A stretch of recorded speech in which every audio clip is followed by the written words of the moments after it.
The day my sister demanded my house, I was elbow deep in paint, touching up the living room walls for her engagement dinner. The irony still makes me laugh in that hollow way that hurts your chest. My name is Nicole, and I've spent the last 5 years of my life keeping this house from becoming another statistic in the foreclosure crisis. While my younger sister Roslyn was posting Instagram stories from Cabo, I was working two jobs and living off ramen to make mortgage payments. My father's gambling habit had left in ruins. Nicole! The front door slammed, and Roslyn's voice pierced through my concentration. Why aren't you dressed yet? Everyone will be here in an hour. I climbed down from the stepladder, wiping sweat from my forehead. Just finishing up some touch ups. The wall needed. Nobody cares about the wall. Rosalind waved her perfectly manicured hand dismissively. Her engagement ring caught the light, probably worth more than my entire wardrobe. Easton's parents are coming. This place needs to look perfect. I bit back a response about how this place always looked perfect because I maintained it. Instead, I forced a smile. Give me 20 minutes to shower and change. The doorbell rang just as I was zipping up my dress. Trinity, my best friend and roommate, poked her head into my room. Your parents are here? Want me to run interference? My hero. I applied a quick swipe of lipstick. How bad is it? Your dad's already complaining about the thermostat, and your mom's rearranging the appetizers I set out. Wonderful. I took a deep breath and headed downstairs. There's our Nicole, Mom said, air kissing my cheek. Darling, the house looks. She paused, searching for a criticism. Well, you tried your best. Dad didn't even look up from his phone. Heat's too high in here. You're wasting money. Nice to see you too, I muttered. But they'd already moved on to fawning over Roslyn and Easton, who'd just arrived with his parents. The dinner itself was excruciating. I sat there, picking at my food, while everyone gushed about wedding plans and future grandchildren. Easton's father kept talking about investment opportunities, and I caught my dad's fingers twitching, a tell I knew too well from the gambling days. Then Rosalind cleared her throat. So, Nicole, we wanted to discuss something important with you. The room went quiet. Too quiet. I noticed my parents exchange glances. As you know, Rosalind continued, Easton and I want to start our lives together somewhere special. Somewhere with history. My stomach dropped. I knew where this was going, but surely they wouldn't. We think it would be wonderful, Mom jumped in, if you gave the house to your sister as a wedding present. The fork slipped from my fingers, clattering against the plate. Excuse me? It makes perfect sense, Dad added gruffly. You're single, focused on your career. Rosalind needs a proper family home. A proper family home, I repeated slowly.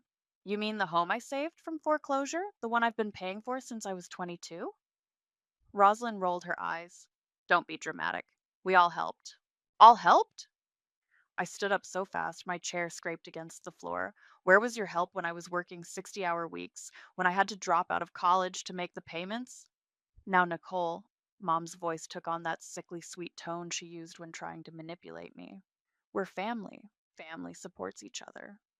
Family, I laughed, and it sounded strange even to my own ears. Is that what we're calling this? Trinity touched my arm gently. Maybe we should all take a breath.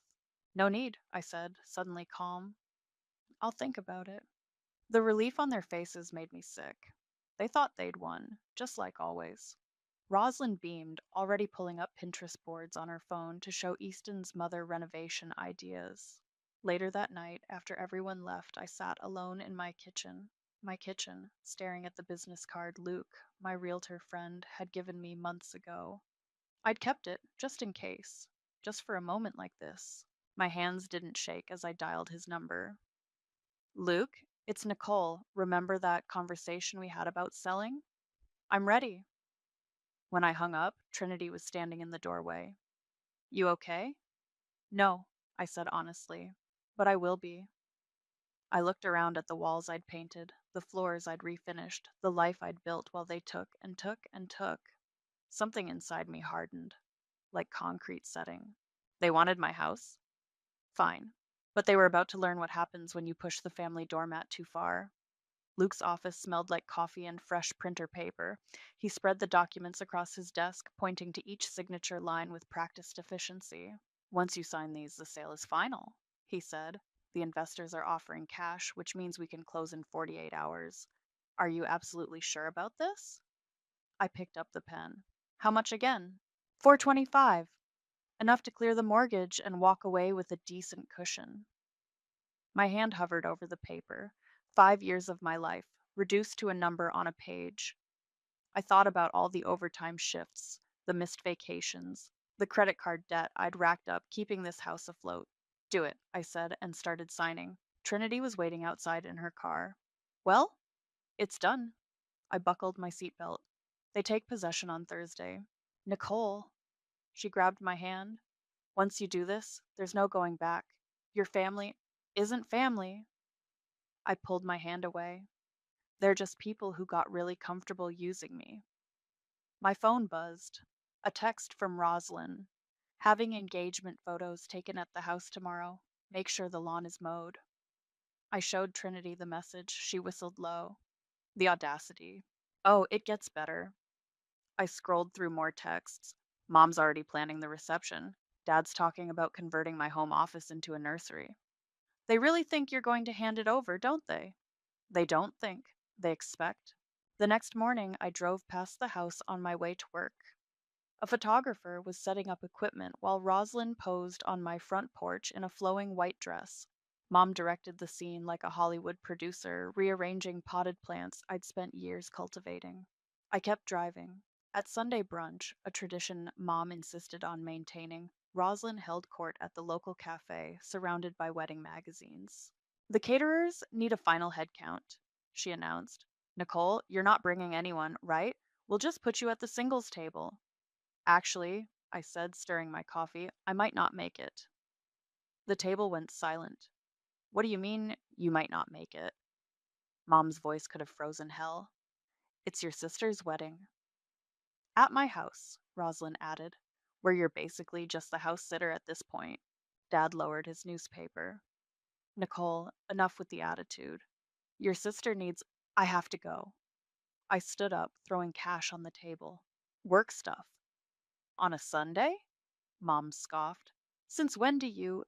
Since I have to pay for everything myself. The words came out sharper than intended. A couple at the next table glanced over. I spent the rest of the day at Trinity's apartment, sorting through boxes of old photos I'd grabbed from the house. Most were yellowed snapshots of family vacations I'd never been on, celebrations I'd missed while working. Then I found it, a handwritten note tucked inside an album dated 3 years ago. Dad's messy scrawl. Talked to Jerry about selling the house, could clear enough to cover debts. Nicole doesn't need to know yet. My hands started shaking. They'd tried to sell it behind my back, while I was killing myself to save it. You okay? Trinity called from the kitchen. I showed her the note. They were going to sell it anyway, after everything I did. Jesus. She read it twice. Nicole, these people aren't worth protecting anymore. I pulled out my phone and texted Luke. Everything still on for Thursday? His reply came instantly. All set. New owners doing final walkthrough at 9 a.m. I had one more family dinner to get through, one more night of pretending. Mom had ordered takeout, claiming she was too busy with wedding plans to cook. We sat around my dining room table, my table that I'd refinished myself, while Rosalind detailed her renovation plans. The wall between the kitchen and dining room has to go, she declared. It's so dated. Load bearing, I muttered. What? Nothing. I stood up and placed my house keys on the table. Everyone fell silent, staring at them. Mom's eyes welled up. Oh, sweetheart, I knew you'd do the right thing. Finally showing some family loyalty. Dad nodded approvingly. Rosalind snatched up the keys, beaming. I knew you'd come around. Easton, baby, we should start packing tonight. I walked to the door, pausing only to send one final text to Luke. It's happening tomorrow. Behind me, I could hear them planning, celebrating, dividing up my life like vultures. They had no idea what was coming. Sometimes karma needs a little push. And tomorrow morning, at exactly 9 a.m., Karma was showing up with moving trucks and legal documents. I smiled all the way home. I arrived early for what would be our last family dinner in my house. The moving trucks would arrive tomorrow, but tonight was about watching them dig their own graves with every entitled word. Mom bustled around my kitchen like she already owned it, rearranging my spice rack for the hundredth time. Nicole, these expired months ago. How do you live like this? I manage. I checked my phone. 7 texts from Luke confirming tomorrow's timeline. Rosalind burst through the door with 3 paint samples. I'm thinking sage green for the living room. The current color is so basic. I'd spent 12 hours painting those walls myself. Whatever you want, Roz. Dad wandered in, already 3 beers deep. He picked up one of the paint swatches. Looks expensive. Nicole, you're covering the renovations, right? Since you're not contributing to the wedding? Before I could respond, Easton arrived with a bottle of champagne. Time to celebrate. My parents just transferred the first part of our wedding gift. Roz, we can start on that kitchen remodel you wanted. Perfect. Rosalind clapped her hands. We can finally get rid of those awful countertops. The countertops I'd installed myself after working overtime for 3 months. Trinity, who'd insisted on being there for moral support, caught my eye from across the room. She gave me a subtle nod. Dinner's ready, Mom announced, carrying a casserole to the table. Nicole, we're using the good china, right? The set your grandmother left you? Already packed it up. I smiled. For safekeeping. Dad raised his beer. Well, might as well make it official. To Nicole for finally doing something right, and to Roslyn for giving this place the upgrade it desperately needs. Everyone clinked glasses. I took a sip of water and checked my watch. 12 hours until showtime. Oh, Rosalind jumped up. I almost forgot. The wedding planner needs to know where to set up the tent. I'm thinking right over your garden. The garden I'd planted the day after paying off Dad's gambling debts. Every flower bought with borrowed money and overtime shifts. Sounds perfect, I said. Mom beamed. See? This is what family's about. Supporting each other. Nicole, I know you've been difficult about this, but seeing you finally embrace your sister's happiness, let's not drag it out, I interrupted. You got what you wanted. Don't be bitter, sis. Rosalind rolled her eyes. It's not attractive. Besides, you can come visit any time. Maybe we'll even let you house sit when we go on vacation. After dinner, while everyone was distracted with wedding plans, I slipped upstairs. My bedroom was already mostly packed, boxes labeled and ready for tomorrow. On my bed lay the last family photo where we all looked happy, before Dad's gambling, before Mom's manipulation, before Rosalind became the golden child. I heard movement behind me. Trinity stood in the doorway. You don't owe them anything. I know. I put the photo face down. But this still hurts. A crash from downstairs made us both jump. We rushed down to find Rosalind and Dad dragging my favorite reading chair toward the front door. What are you doing? I demanded. It doesn't match the new aesthetic, Rosalind said, struggling with the chair. We're putting it in the donation pile. The chair I'd rescued from a thrift store, reupholstered by hand, spent countless nights in while calculating how to save this house. Something inside me snapped. Stop! My voice was ice. Put it down. Oh, come on, Rosalind whined. Don't be dramatic. I said, put it down. Maybe it was my tone or something in my expression, but they actually listened. Nicole, Mom started, using her mediator voice, your sister is just trying to. To what? Take more? Destroy more? I walked to the chair, running my hand along its worn arm. You know what's funny? You all think tomorrow's going to be this big, fresh start, new beginnings, your perfect little fantasy. Dad frowned. What's that supposed to mean? I checked my phone one last time. Luke's message glowed on the screen. Everything's set for 9 a.m. Nothing, I said sweetly. Just thinking out loud. You should all get some rest. Tomorrow's going to be interesting. See? Mom touched my arm. I knew you'd come around. Blood is thicker than water, after all. I looked at her hand on my arm, then at Rosalind's smug face, at Dad's dismissive expression.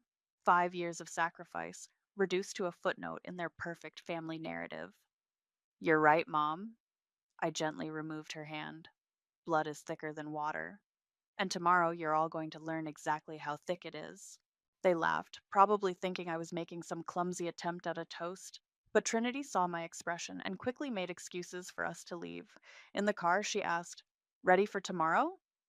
I watched my family through the window, already rearranging my furniture, planning their future in my house. More than ready, I said. It's time they learned what happens when you bite the hand that feeds you. At exactly 8:57 a.m., I parked across the street from my house.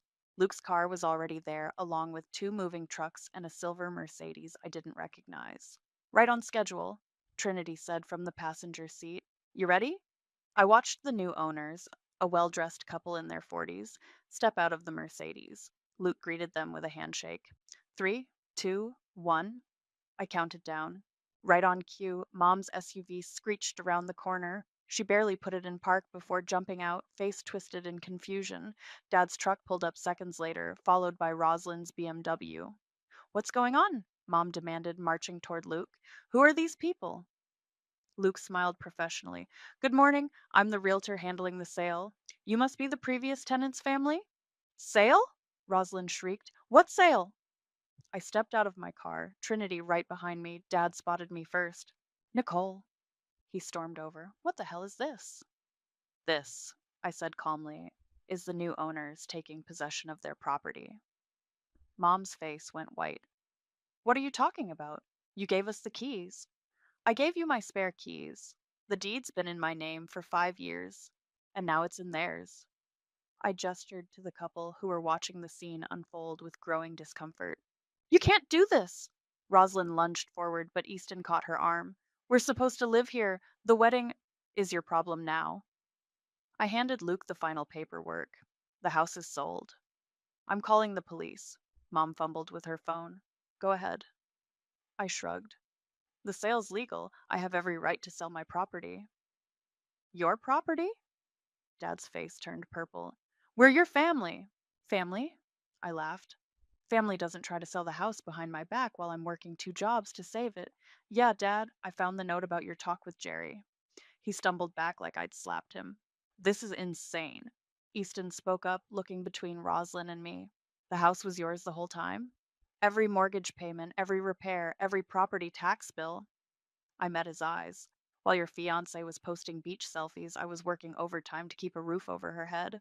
You ungrateful little, Mom started, but Trinity stepped forward. I'd choose your next words carefully, she warned. The movers need to start working. As if on cue, the moving crew approached. Where should we begin? The master bedroom, I said. Everything's labeled? Rosalind let out a strangled scream. You're just going to let them take everything? Not everything. I pulled out my phone, showing her the inventory. Only what's mine, which is most of it since I bought it all. But don't worry, I left your old posters in the garage. Mrs. Burton, Luke called to my mother, who was now crying dramatically. You need to move your vehicle. The trucks need access to the driveway. This isn't happening, she sobbed. Nicole, how could you do this to your sister? The same way you did it to me. I met her gaze, by putting myself first.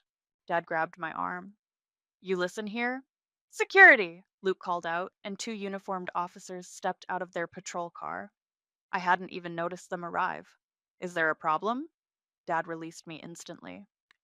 The new owners would like to begin their move in. Luke continued smoothly. Anyone not involved in the property transfer needs to leave. This isn't over, Rosalind spat, mascara running down her face. You think you've won? You just nuked this family, Nicole. I looked at her, really looked at her, for the first time in years. My little sister who'd taken and taken until there was nothing left to take. No, I said quietly. I finally left the blast radius. The next hour was chaos. Mom wailed. Dad threw a chair. Rosalind tried to barricade herself in my office until Easton physically carried her out. Through it all, I stood with Trinity and Luke, watching movers carefully pack my life into trucks. You sure you're ready for all of this? Luke asked as the last box was loaded. I watched my family huddle by their cars, shooting me looks that ranged from hatred to disbelief. 5 years of sacrifice, manipulation, and silent resentment, all coming to a head on a sunny Thursday morning. You know what's funny? I said, climbing into my car. For the first time in years, I feel like I can breathe. Trinity squeezed my hand. Where to? I started the engine, taking one last look at the house I'd saved, the family I'd lost, and the life I was finally leaving behind. Anywhere but here. As we drove away, I caught a glimpse of Roslyn in my rearview mirror, screaming something I couldn't hear. But for once, her voice couldn't reach me. The fallout hit social media first. Mom's Facebook post painted me as a monster who'd betrayed family trust and destroyed her sister's dreams. Her country club friends filled the comments with thoughts and prayers. Have you seen this? Trinity tossed her phone onto our new apartment's coffee table. Your mom's telling people you forged the deed. I scrolled through the post. Funny how she left out the part where they tried to sell it first. My phone buzzed, another blocked number. I'd gotten 12 calls since morning, mostly dad's gambling buddies offering legal advice. Nicole? A knock at the door made us both jump. It's Easton. Can we talk? Trinity raised an eyebrow. I nodded, and she opened the door. Easton looked terrible. His usually pristine suit was wrinkled, dark circles under his eyes. I know I should have called first, but Rosalind's been monitoring my phone. Come in. I gestured to the couch. Coffee? Please. He sat heavily. I've been going through everything since Thursday. The house, the loans, all of it. Why didn't anyone tell me? Would you have believed me over Rosalind? He accepted the coffee Trinity handed him. Probably not. But now. He pulled out his phone, showing me a text thread. Your dad's been asking me to invest in some sure thing. Says he knows a guy. Let me guess. Someone named Jerry? How did you? Same guy he tried to sell the house to 3 years ago. I showed him the note I'd found. While I was still paying the mortgage. Easton's face fell. There's more, isn't there? Before I could answer, my phone lit up with a notification. Rosalind had tagged me in a public post. Some sisters become best friends, others become backstabbing snakes who destroy families. She's been like this all week, Easton said quietly. The wedding's on hold. She keeps saying she'll fix it, make you pay somehow. Speaking of paying, Trinity pulled up an online banking app. Your fiance tried to access Nicole's old accounts this morning. Good thing we moved everything. Easton put his head in his hands. I don't even recognize her anymore, or maybe I never really knew her. A commotion outside made us all look up.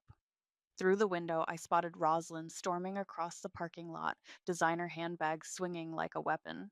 How did she? Easton started. Probably followed you. I stood up. Trinity, get your phone ready.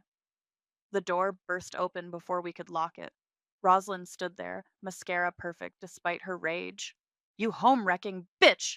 She threw her drink at me, some fancy iced coffee that stained my shirt brown. Happy now? You've ruined everything. Rosalind? Easton stepped forward. Stop this. Stop? She stole our future. That house was supposed to be ours. It was never yours, I said, wiping coffee from my face. You just assumed, like always, that you deserved it. We're family, she screamed. You owed us. Owed you what? The years I lost, the money I earned, the life I put on hold. Oh, poor Nicole, she sneered, always playing the victim. You think you're so perfect, so righteous, but you're just jealous because mom and dad always loved me more. The room went silent. Even Rosalind seemed shocked by her own words. You're right, I said quietly. They did love you more, and you all made sure I never forgot it. My phone buzzed again, a voicemail notification from a number I hadn't seen in years. Aunt Karen's voice filled the room. Nicole, it's your aunt. I heard what happened. There's something you need to know about why things really went down like they did. Call me. Rosalind's face went pale. Don't you dare talk to her. Why not? I stepped closer. Afraid she'll tell me about the other times you tried to take what wasn't yours? Rosalind, Easton's voice was different now. What is she talking about? Nothing. She's lying, like always. But her voice shook. We're leaving. Now. No. Easton stayed put. I want to hear this. Fine. She grabbed her bag. Stay here with this bitter, lonely failure. See if I care. She stormed out, slamming the door so hard a picture fell off the wall. Trinity, who'd recorded everything, whistled low. Well, that was intense. You okay? Easton asked me. I looked at my coffee stained shirt, then at my phone where Aunt Karen's message still waited. No, but I will be. I pressed play on the voicemail. Nicole, what they did to you. It wasn't just about the house. There's a bigger story here, going back years. Your grandmother's will, the original deed. They've been playing this game a long time. Call me when you're ready for the truth. I met Trinity's eyes, then Easton's. Something shifted in the air like the moment before a storm breaks. Ready to go deeper? Trinity asked. I saved Karen's number. Time to find out what else they've been hiding. Aunt Karen's house looked exactly as I remembered, a small blue cottage with wind chimes on the porch. I hadn't been here since I was 12 before the family cut her out. You came. She opened the door before I could knock. Age had silvered her hair, but her eyes were sharp as ever. I wasn't sure you would. Trinity squeezed my hand before heading back to the car. I'll pick you up in 2 hours. Karen led me to her kitchen where a folder thick with documents waited on the table. Tea? Let's skip the small talk. I sat down. What's this about Grandma's will? She poured 2 cups anyway. Your mother never told you why I stopped coming to family gatherings, did she? Mom said you had a falling out over money. Money? Karen laughed bitterly. I caught them trying to forge Mom's signature on property transfer documents 3 months before she died. My hands started shaking. What? The house, your house, was supposed to go to you directly. Mom knew about Marvin's gambling, about Mary's enabling. She wanted to protect you. She pulled out a yellowed document. This is the original will. I kept a copy after they destroyed the official one. I read it twice. My name was there, clear as day. Sole inheritor of the property. They killed the will, Karen continued, rewrote everything through their lawyer friend, Jerry, the same Jerry Dad had tried to sell to. The pieces started clicking. But they couldn't transfer the deed without my signature, I said slowly. That's why they needed me to save it from foreclosure. They needed it in my name first. So they could pressure you to sign it over later. Karen nodded. They've been playing this game for years, setting up Rosalind as the golden child, making you feel worthless, indebted, the perfect scapegoat. My voice sounded distant, always trying to earn their love. You weren't the black sheep, Nicole. You were the sacrifice. My phone buzzed, a text from Easton. Found something in Rosalind's email. Old messages about the house. You need to see this. There's more. Karen pulled out another document. 2 years ago, your mother tried to add Rosalind's name to the deed while you were still paying the mortgage. How do you know all this? I work at the county records office. She smiled grimly. They didn't know that when they tried to file the paperwork. Another text from Easton. She knew about everything, the will, the forgery attempts. She helped them. All this time, I whispered. Every extra shift, every missed opportunity. It was never going to be enough, was it? They designed it that way. Karen reached across the table. You weren't failing them, Nicole. They were failing you. My phone kept buzzing. Trinity had sent a link to a local community forum where Mom was playing the victim card. Heartbroken mother seeks prayers. Eldest daughter betrays family trust.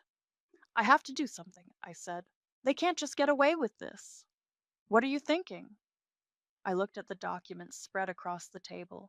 Evidence of years of manipulation, fraud attempts, calculated abuse. The truth, I said. All of it. It'll destroy them. They destroyed themselves. I started gathering the papers. I'm just going to make sure everyone knows it. Karen smiled, the same smile I'd seen in old photos of my grandmother. There's one more thing you should know.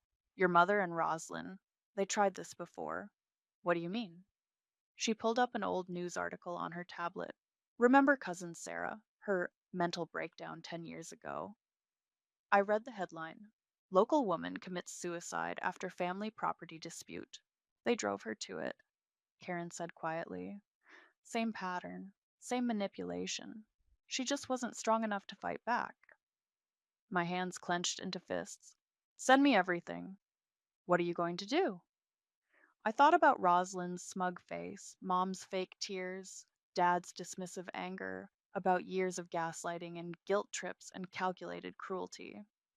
I'm going to make sure Sarah gets justice too. I stood up, and I know exactly where to start. Karen handed me a final envelope. Your grandmother wrote you a letter. She knew what they were planning. Read it when you're ready. Outside, Trinity was waiting in the car. You okay? You look like you've seen a ghost. More like several. I showed her the documents. Call Easton. Tell him to meet us at the apartment and see if Luke can recommend a good lawyer. Why? I thought about Sarah, about the will, about years of orchestrated abuse masked as family love. Because it's time for the real story to come out. I pulled out my phone and opened my email, and I know just who to send it to first. The subject line was simple: to the family that never was. Trinity started the car. You sure about this? I looked at Karen standing in her doorway, at the evidence in my lap, at the future stretching out before me, finally free of their shadows. Watch me. The country club ballroom buzzed with chatter. What should have been Rosalind's wedding rehearsal dinner had become a family support gathering, Mom's attempt to save face after everything fell apart. I hadn't planned to come, but when Easton texted that Rosalind was planning to announce a new beginning at the family estate, I knew I couldn't miss it. Ready? Trinity adjusted my blazer as we walked in. Everyone's staring, I muttered. Let them. She linked her arm through mine. They're about to stare a lot harder. Mom spotted us first. Her champagne glass froze halfway to her lips. Nicole, you weren't invited. Actually, I was. I held up Easton's invitation. +1. Dad appeared, face flushed from drinking. You've got some nerve showing up here. Oh, I wouldn't miss this. I smiled, especially not Rosalind's big announcement. As if summoned, Rosalind clinked her glass for attention. She'd lost weight, but her smile was triumphant. Everyone, thank you for coming to support our family during this transitional time, the crowd murmured sympathetically.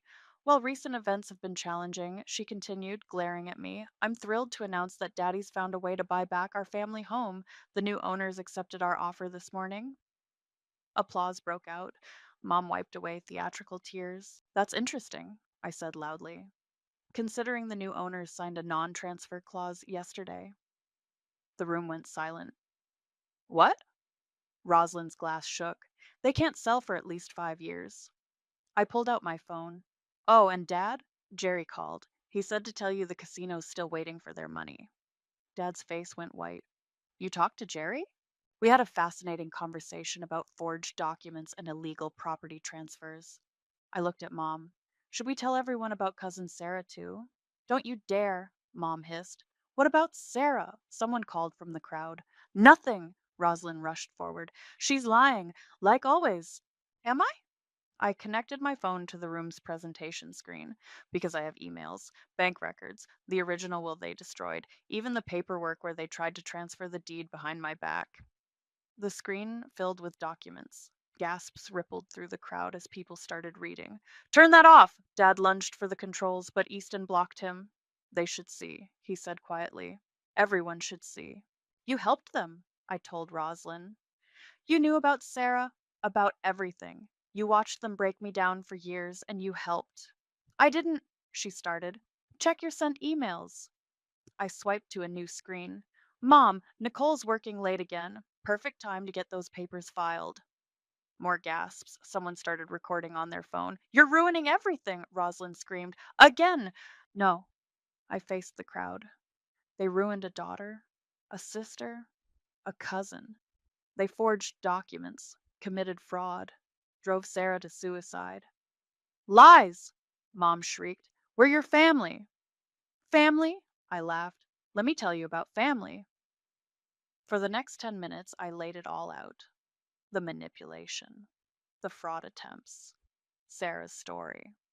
With each revelation, the crowd's horror grew. The police have been notified, I finished.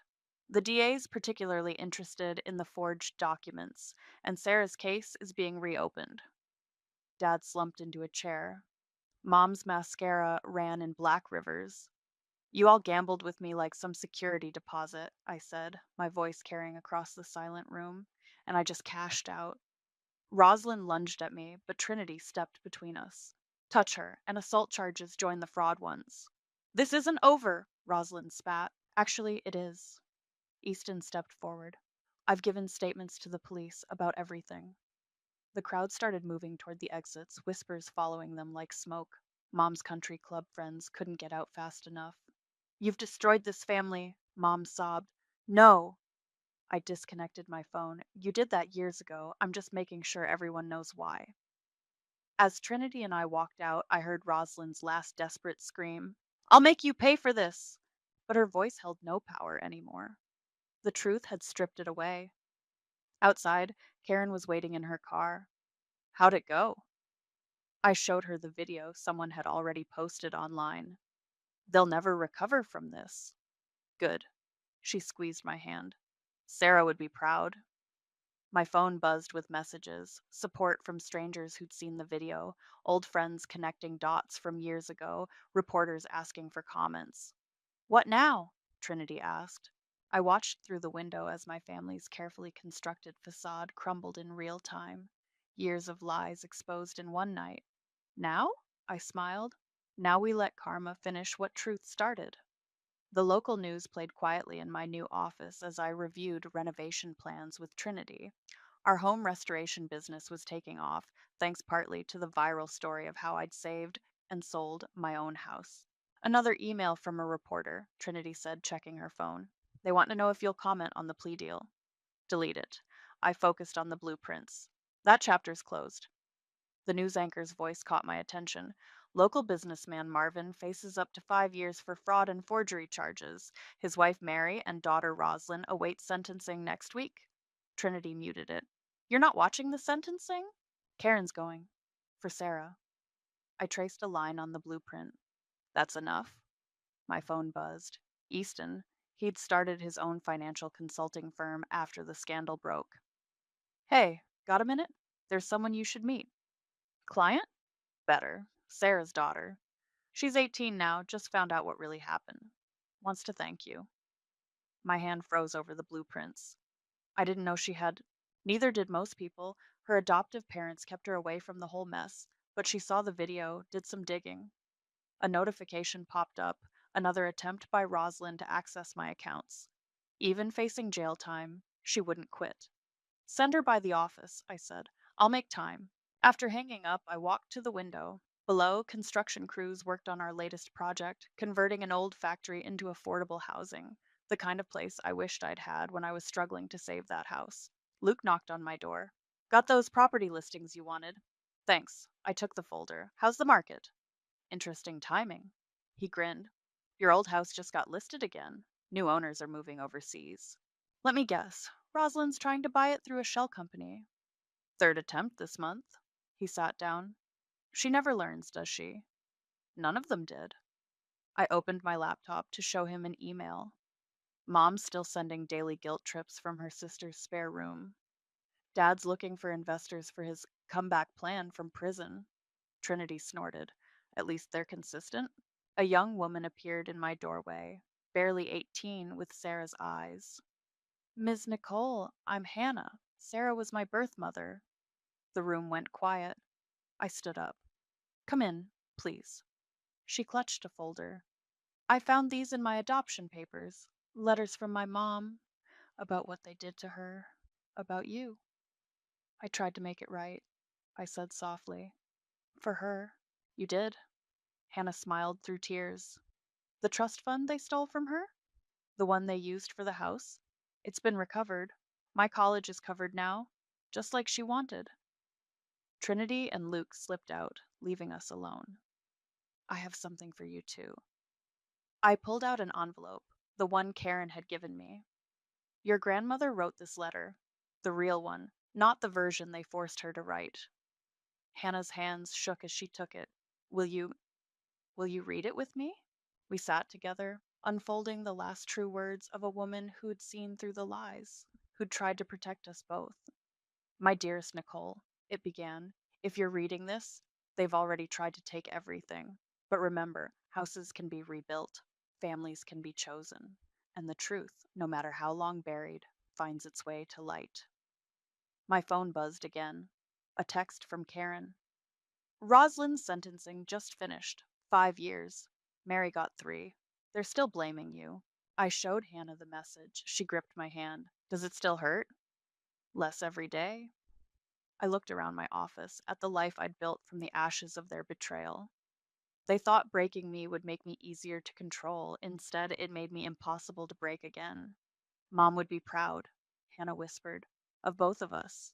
Outside my window, the construction crew raised a new wall against the sky. Below it, our company sign caught the sun. Phoenix Renovations, building new beginnings. Want to get coffee? I asked Hannah. I have some stories about your mom, the real ones, not their versions. She nodded, wiping her eyes. I'd like that. As we walked out, Trinity called after me. What should I do with these? She held up a stack of letters, more guilt trips from the family that wasn't anymore. I thought about Sarah, about Hannah, about truth and consequences and the family we choose. Recycle them, I said. We're building something better now. Hannah smiled, Sarah's smile, bright and unbroken. Together, we stepped into the sunlight, leaving the shadows where they belonged, behind us.